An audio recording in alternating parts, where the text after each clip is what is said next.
Well, folks, it's finally here, finally for me anyway, Unfreedom of the Press. And this book took me a little over a year to write. We've talked on and on about the media. Everybody does. We talk at a superficial level. It's very liberal. It's undermining the President of the United States. What are we going to do about it? And then we move on to the next thing. I decided, like I have with all my books, to tackle this subject. What do we mean by freedom of the press? What do we mean by journalism? What do we mean about objective truth? What do we mean about all these things? Are there standards? Is journalism truly a profession? Do newsrooms truly seek out news? Well, it's a complicated answer. And yet the bottom line is that we have a media in this country that has lurched hard left. I call it the Democratic Party press. Many, many decades ago, we had a party press, newspapers aligning with one party or the other. We don't have that anymore. We effectively have 98% of the media out there aligning themselves with one party, the Democratic Party, and embracing the progressive ideology and pushing that agenda, a social activism media. That's very dangerous for a free republic. It undermines our constitutional system. It also destroys not just freedom of the press, but freedom of speech, because they demand a uniform attitude, a uniform thinking process. I'll give you a perfect example.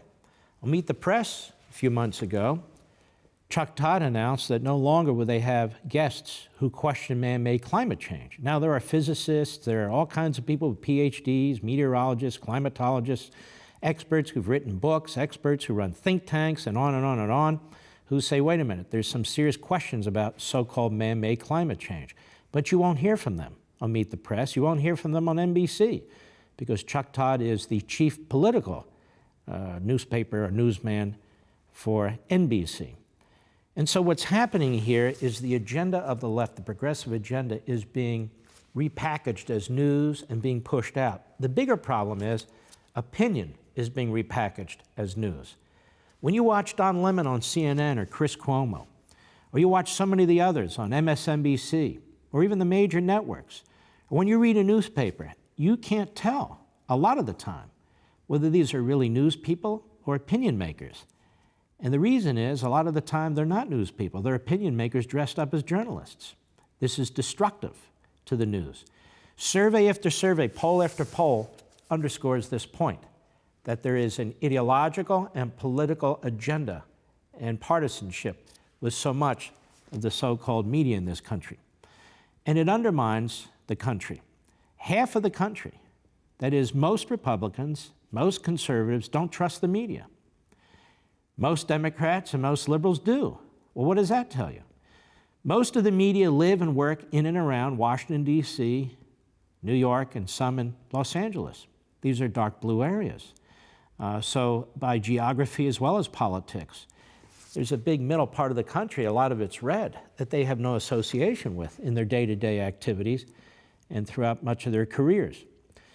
Part of the problem also is that we're being fed propaganda.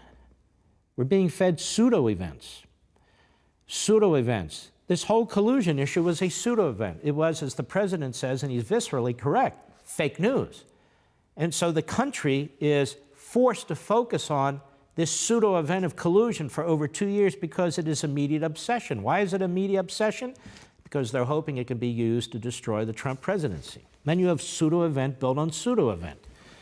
So you have collusion, then you have obstruction, then you have subpoenas, then you have lawsuits, then you have 700 former prosecutors sending a letter, then you have demands for impeachment, all pseudo-events, all manufactured in order to try and destroy the Trump presidency.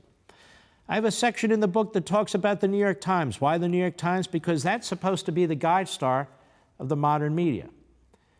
But the guide star of the modern media really has a very dark past. During the Holocaust, when people were being rounded up, put on trains, sent to gas chambers, to ovens, mass executions, and so forth, the New York Times printed very, very little about that. It knew about it, but it printed very, very little about it. It ignored its sources. It decided it didn't want to be viewed as a niche Jewish newspaper, and it was concerned about that. It didn't want to offend the the positions being put out by the Franklin Roosevelt administration, which said to downplay it, and there were a host of reasons. What kind of a business, let alone a media outlet, would conduct itself that way, and then today be treated as the great iconic newspaper, the New York Times, that everybody follows? And it wasn't just that. About 10 years earlier, when Stalin was wiping out the Ukrainians, 10 million of them through starvation, the New York Times reporter on the scene, the senior correspondent, was Walter Durandi. Walter Durandi was in the back pocket of Stalin. Some people thought he was getting paid off because he lived very well, and he would be driven around in these black sedans, and nobody lived like that without Stalin knowing and Stalin helping. He covered up what was taking place in the Ukraine. Not only did he cover it up, when some journalists out of Britain actually went to the Ukraine and saw the cannibalism that was taking place, the mass starvation, it was unbelievable, they said. Walter Durandi would attack them in the news pages of the New York Times. And the managers and the executives of that newspaper had to know that Walter Durandi was being dishonest. It was deceiving the readership. They got a Pulitzer Prize for that. So I wanted the American people to know through Unfreedom of the Press about the New York Times. So there's an enormous amount that's covered in this book, but I did it a different way. It's perfectly understandable. It's perfectly digestible.